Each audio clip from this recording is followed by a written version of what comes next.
Ketua Perhimpunan Donor Darah Indonesia Diki mengatakan dalam kegiatan rapat kerja pertama tahun 2020 akan fokus pada pergerakan nyata agar terwujudnya Bogor untuk peduli dan sadar akan donor darah.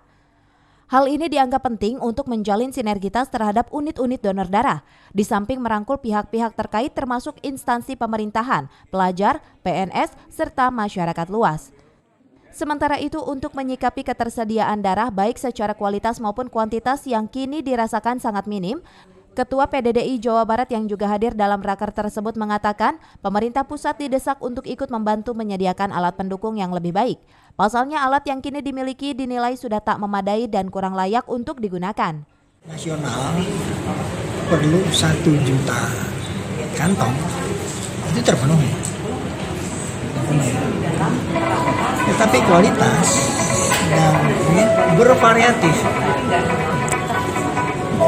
Variasinya terjadi karena apa?